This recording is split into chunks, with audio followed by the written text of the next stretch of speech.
Assalamualaikum warahmatullahi wabarakatuh. Innal hamdalillah nahmaduhu wa nasta'inuhu wa nastahdihi wa nastaghfiruh wa natubu ilayhi wa natawakkalu alayhi wa na'udzu billahi min shururi anfusina wa sayyiati a'malina.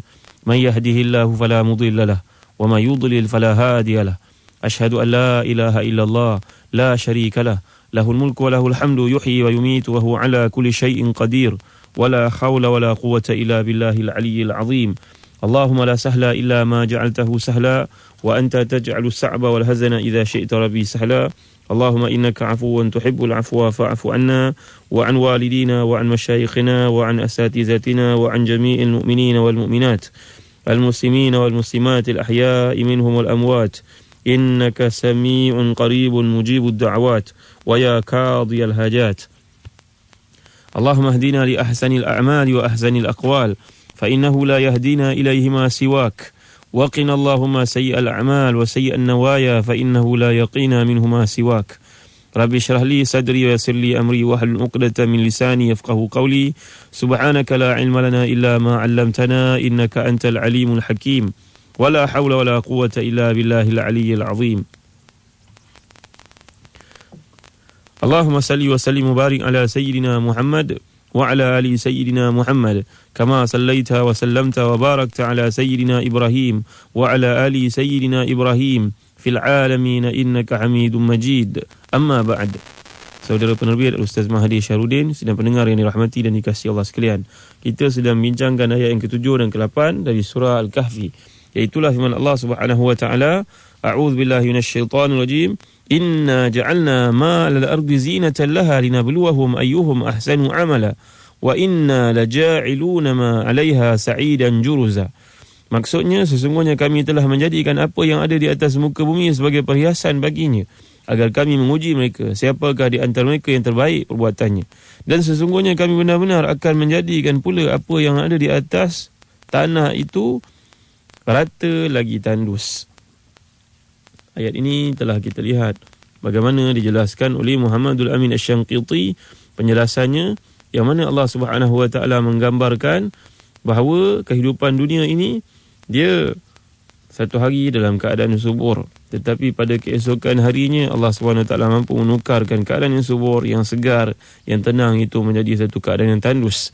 Sebagai contohnya firman Allah Subhanahu wa taala dalam surah Yunus ayat ke-24 yang telah kita bincangkan sebelum ini, bahawa bila manusia ini melihat bumi satu hari segar dengan tanaman yang menghijau, subur, tetapi pada hari esoknya sudah bertukar, wa zayyanat wa dhanna ahluha annahum qadiruna 'alayha ataha amruna laylan aw nahara faja'alnaha hasidan ka'an lam taghna bil ams. Dia bertukar menjadi jurus, sa'idan juruza. Sa'idan juruza ini kalau kita lihat, ardun la nabata fiha, bumi yang tidak ada sebarang pokok padanya. Dalam kuliah lepas kita telah melihat perspektif Al-Imam Ibn Katsir menjelaskan isu bumi yang menjadi ujian kepada manusia semua, untuk diuji di kalangan mereka siapa yang paling baik amalannya. Dan perkaranya juga telah kita bincangkan menerusi surah Al-Mulk yang lepas. Sebenarnya muslimin-muslimat yang dirahmati dan dikasihi Allah sekalian, menarik untuk kita lihat isu Al-Ghurur yang dibincangkan oleh Imam Al-Ghazali dalam kitabnya Kitab Zammil Ghurur wa huwa al-kitabul 'ashir min rubu'il muhlikat min kitab Ihya Ulumuddin. Satu bab yang dikhususkan menceritakan tentang ghurur. Apa maksud ghurur ni muslimin-muslimat sekalian? Dalam kuliah yang lepas kita telah lihat ayat Allah Subhanahu wa taala dalam surah Luqman ayat ke-33. Fala taghurannakumul hayatud dunya wala yaghurrannakum billahil gharur. Janganlah kamu ditipu oleh kehidupan dunia dan janganlah kamu ditipu oleh syaitan. Gharur kalau kita lihat maksudnya syaitan. Dan Allah Subhanahu wa taala juga berfirman dalam ayat yang lain, surah Al-Hadid ayat ke-14. A'udzu billahi minasyaitonir rajim. Walakinnakum fatantum anfusakum wa tarabbastum wartabtum wa gharatkumul amani. Tetapi kamu telah pun ditipu, menipu diri kamu sendiri, tertipu dengan diri kamu sendiri, dan kamu pun telah ragu-ragu, dan kamu telah pun ditipu oleh banyak angan-angan yang kosong, impian-impian, angan-angan yang tidak ada gunanya. Dan Nabi SAW pernah bersabda dalam sebuah hadis yang diriwayatkan oleh Tirmizi dan Ibn Majah dari Shaddad bin Aus, bahawa al-kayyisu man dana nafsahu wa amila lima ba'da al-maut, wal ahmaq man atba'a nafsahu hawaha wa tamanna 'ala Allahil amani.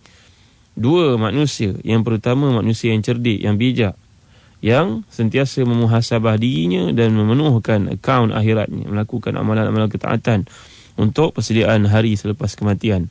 Dan orang yang ahmak. Ahmak ni apa istilah yang boleh kita gunakan? Barangkali tolol ataupun bahalul, ataupun orang yang bangang, orang yang tidak ada ilmu, orang yang jauh daripada Allah Subhanahu Wa Taala. Dipanggil ahmak di sini, orang yang bodoh maknanya. Orang yang sentiasa mengikut dirinya, sentiasa menjadikan dirinya hamba kepada hawa nafsunya. Hawa nafsu ni menjadi Tuhan dia. Dan kemudian berangan-angan kepada Allah. Macam-macam benda dia nak buat, tapi buatnya tidak. Dia berangan-angan sahaja. Berangan-angan macam-macam perkara nak dilakukan. Kadang-kadang perkara tersebut maksiat. Dia berangan nak buat, dia tak mampu buat, tapi dia berangan-angan kalau jadi orang kaya nak buat maksiat begitu, begini dan sebagainya.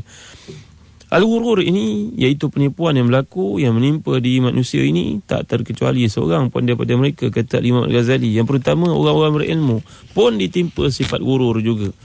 Sifat ghurur yang berlaku kepada ahli ilmu ini, kata Imam Al-Ghazali, bila digunakan ilmu itu untuk berbangga-bangga dengannya, beramal kepada ilmu itu jauh sekali, tapi hendak digelar sebagai orang alim supaya dia dapat berdebat depan orang, menunjukkan kehebatannya dalam sesuatu disiplin ilmu, nak bagi orang puji dia, maka setakat itu saja ilmu pada diri dia.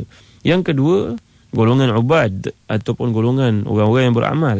Mereka ini beramal tanpa ilmu pun ditimpa oleh penyakit ghurur. Dan kena ingat, pernah kita bincangkan dalam kuliah yang terdahulu, kadang-kadang syaitan ini membiarkan seseorang melakukan 99 kebaikan sebelum di akhir sekali dirosakkan kemudian nanti.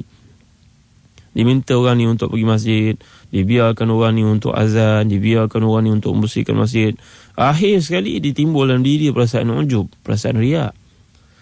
Dia mula bercerita kepada orang tentang dia pergi masjid waktu subuh, orang tak ada, dia azan seorang diri, ditunggu orang tak datang. Ni boleh cerita. Dah jadi riak pula. Dan kadang-kadang timbul dalam diri pun memadai untuk jadi ujub. Ujub ni pun akan menghapuskan segala kebaikan yang kita buat. Dan kadang-kadang dia suka pula orang cerita belakang tentang kebaikan-kebaikannya. Maka timbul pula apa yang dinamakan sum'ah, maka rosak dia. Walaupun kebaikan-kebaikan dah banyak dia buat, tapi di akhir sekali dirosakkan oleh syaitan. Ini yang kedua. Yang ketiga, kata Imam Al-Ghazali dalam Ihya Ulumuddin, golongan mutasawwifah. Mutasawwifah ni golongan yang mengikuti tasawuf tanpa pedoman yang sebenarnya, tanpa ilmu yang sebenarnya, dan dia lebih banyak letakkan dalam target dia, objektif memasuki tarikat-tarikat tertentu ini dengan tujuan untuk mencapai karamah-karamah yang hebat supaya nampak dapat ditunjuk kepada orang lain, ataupun untuk mengumpulkan pengikut-pengikut, padahal dia mengumpulkan orang jahil. Ilmunya dalam sudut disiplin ilmu yang asas pun tidak ada. Ini adalah golongan mutasawwifah, az-zanadiqah. Kalau lihat apa yang digunakan oleh Ibn Taymiyah, kataan yang begitu keras terhadap golongan yang tidak ada ilmu, mengikuti gerak-gerak golongan yang mendakwa untuk melakukan tasawuf ini, suluk dan sebagainya.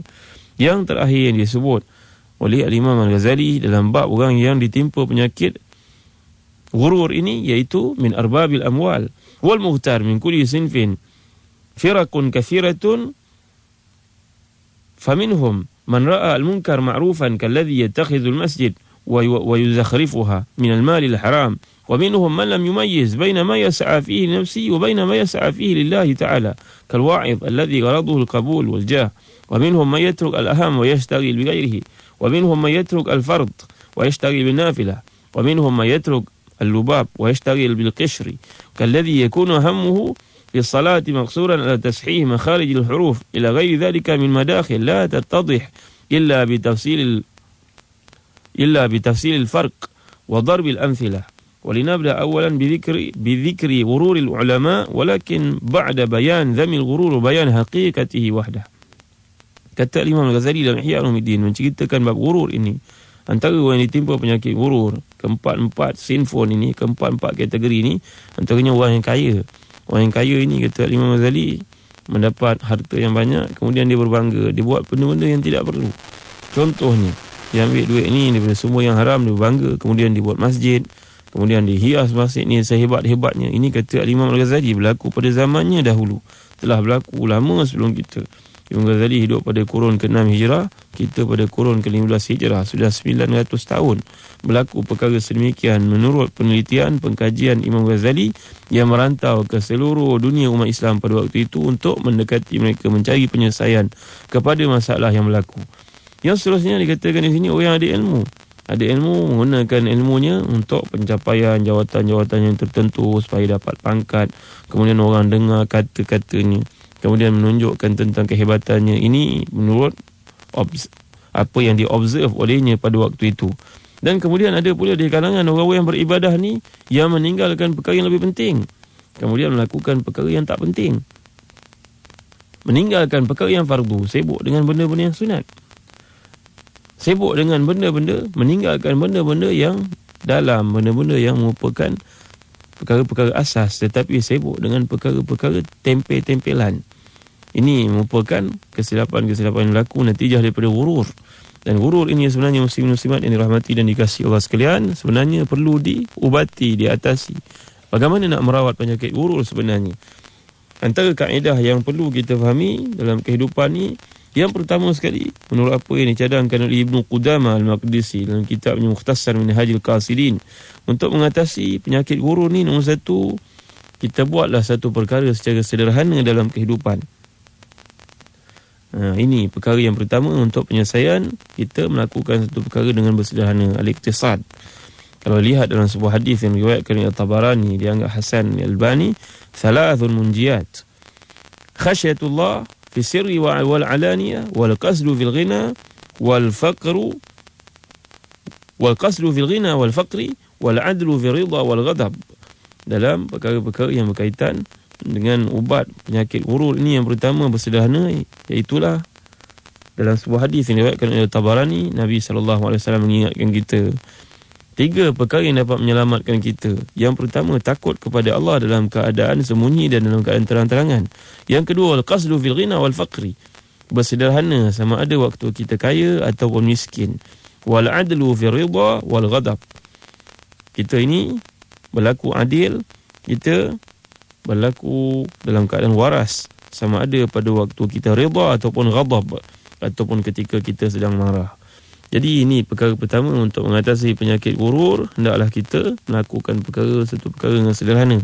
Yang kedua, jika pada waktu itu sudah mendapatkan kemudahan dengan cukup, tak perlulah goncang, tak perlulah kita ni bergegar, tak perlu kita meletakkan target-target yang lain. Bila kita dah rasa dalam satu keadaan cukup, tak perlulah kita keributan untuk mengejar dunia sehingga menyebabkan timbul dalam diri kita penyakit ghurur ini. Ini yang kedua. Yang ketiga, hendaklah kita membiasakan diri kita dengan sifat qanaah. Qanaah ni iaitu kita merasa cukup dengan apa yang dianugerahkan oleh Allah SWT, tidak tamak melampau-lampau. Kemudian muslim-muslimat yang dirahmati dan dikasihi Allah sekalian, yang keempat, haruslah kita memahami bahawa kalau kita ni seorang yang banyak harta, kita nak mengumpulkan harta, mencari harta, sehingga menyebabkan kita melakangkan banyak tanggungjawab-tanggungjawab yang lain, mengetepikan perkara-perkara yang merupakan amanah yang lebih penting. Hendaklah kita meletakkan dalam diri kita, buatan kita ni merupakan satu benda yang bahaya, yang sebenarnya boleh menyebabkan kita jadi muflis di akhirat kelak. Muflis ini maksudkan bila kita mengumpul harta ni berlebihan dalam keadaan kita menafikan perkara-perkara yang lebih penting. Mengumpulkan harta sumber yang halal ni memang dituntut, tapi bila mengumpulkan harta, bila kita berlomba-lomba, kalau itu menjadi keutamaan kita bimbang kita akan diserang dengan penyakit ghurur ini. Muslim-muslimat yang dirahmati dan dikasihi Allah sekalian, seterusnya kita juga hendaklah menyibukkan diri kita dengan ibadah, ketaatan kepada Allah SWT. Yang seterusnya, kita hendaklah banyak merenung nikmat-nikmat Allah yang berbagai kepada kita. Mengapa kita ni timbul penyakit ghurur? Mengapa kita ditimpa rasa memandang diri kita hebat? Ghurur ni kita melihat diri kita ni terlalu hebat, dan kita tidak mahu diperbetulkan oleh orang lain. Kita tak bersedia untuk mendengar pandangan-pandangan orang lain. Kita jauh daripada majlis-majlis ilmu. Jadi muslim-muslimat yang dirahmati dan dikasihi Allah sekalian, seterusnya untuk mengubat penyakit ghurur ini juga, kita diajar untuk sentiasa melihat dunia ini. Janganlah kita menjadikan dunia ini perkara yang paling utama dalam hidup kita. Kerana dalam sebuah hadis yang sahih riwayat Tirmizi, Nabi SAW pernah bersabda, "Man kanati dunya hammahu, farakallahu alaihi amrahu, wa ja'ala faqrahu baina ainaihi." walam ya'tihi minad dunya illa ma kutiba lahu. Wa man kanatil akhiratu hammahu jama'a Allahu syamlahu wa ja'ala ghinahu fi qalbihi wa atathu dunya wa hiya raghimah. Maksudnya siapa yang dunia ni menjadi perkara yang paling penting dalam hidupnya, maka Allah Subhanahu wa taala akan pecah belahkan urusannya, akan hilang kehebatannya, dan Allah jadikan kemiskinan di antara dua biji matanya. Dan dunia tidak akan datang kepadanya melainkan apa yang ditetapkan oleh Allah untuknya. Dan sesiapa yang menjadikan akhirat itu keutamaan dalam hidup, maka Allah akan mengumpulkan kemuliaan dirinya. Dilihat orang sebagai mulia, dan Allah jadikan kekayaan itu duduk dalam hatinya. Dia rasa kaya jiwa dia, tak perlu minta-minta kepada orang. Dan dunia itu akan datang dalam keadaan rokok dan sujud kepadanya, menghina diri. Dia nak apa pun Allah Subhanahu wa taala akan kurniakan. Dan sebenarnya muslim-muslimat yang dirahmati dan dikasihi Allah sekalian, dalam sebuah hadis yang sahih, Nabi SAW mengingatkan kita, man ja'ala al-hamma hamman wahidan kafahu Allahu hamma dunyahu wa man tasha'abathu wa man tashabba'athu al-humum lam yubalillah fi ayyi awdiyatid dunya halak.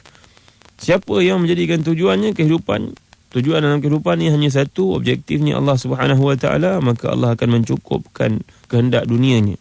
Tetapi siapa yang mempunyai berbagai tujuan dalam hidup dan Allah SWT tidak diletakkan dalam kamusnya, maka Allah Subhanahu wa taala tak akan peduli dekat lembah mana di dunia ni dia akan mati. Maknanya hadis ini menunjukkan satu mesej yang tegas kepada mereka yang menjadikan dunia ni sebagai platform dia, tujuan objektif yang dia nak cari dalam dunia, yang dia nak kejar, menepikan segala tanggungjawab yang lain. Maka kita bimbang muslim-muslimat yang dirahmati dan dikasihi Allah sekalian, kita akan ditimpa penyakit ghurur. Jadikanlah niat dalam satu perkara yang kita lakukan semata-mata kerana Allah Subhanahu wa taala. Nescaya Allah akan ajar kita, Allah akan berikan penyelesaian dalam perkara-perkara yang berlaku dalam hidup kita, dan kita akan sentiasa mendapat panduan daripada Allah Subhanahu wa taala. Artinya dalam ayat yang ke-7 dan ke-8 surah Al-Kahfi ini, kehidupan dunia merupakan ujian yang besar kepada kita semua sebenarnya, muslim-muslimat sekalian. Maka dengan sebab itu kita perlu mengerti, memahami apakah problemnya, apakah masalah-masalahnya yang perlu kita atasi secara objektif dengan berpandukan kepada panduan-panduan yang dikemukakan oleh para ulama sebelum kita yang telah berkhidmat untuk agama Allah Subhanahu wa taala ini. Segala yang baik yang ada pada mereka kita applykan dalam hidup. Segala kekurangan mereka merupakan manusia yang tidak maksum, kita letaklah ke tepi. Sebutlah perkara-perkara yang positif dalam hidup ini, dan kita ketepikanlah perkara negatif. Setiap kita mempunyai kelemahan-kelemahan diri yang tertentu yang banyak sebenarnya. InsyaAllah dalam kuliah akan datang kita akan lihat lanjutan daripada perkara ini, menerusi ayat Allah SWT yang seterusnya. Mudah-mudahan Allah memberikan kepada kita kemanisan dalam melakukan ibadah kepada Allah SWT selepas kita mengatasi masalah yang ada dalam diri kita, sifat-sifat mazmumah berupa contohnya ghurur ini. Ada berbagai penyakit-penyakit dalam diri sifat-sifat mazmumah yang telah kita pelajari dalam kuliah-kuliah sebelum ini, dan pada hari ini kita belajar tentang sifat ghurur, sifat penipuan ataupun tertipunya diri kita sendiri kepada kehebatan-kehebatan yang kita sangkakan ada dalam diri kita. Sebenarnya tidak ada, tapi kita rasa diri kita yang hebat. Sebenarnya kita ni bukan siapa pun, manusia yang lemah, yang banyak kekurangan.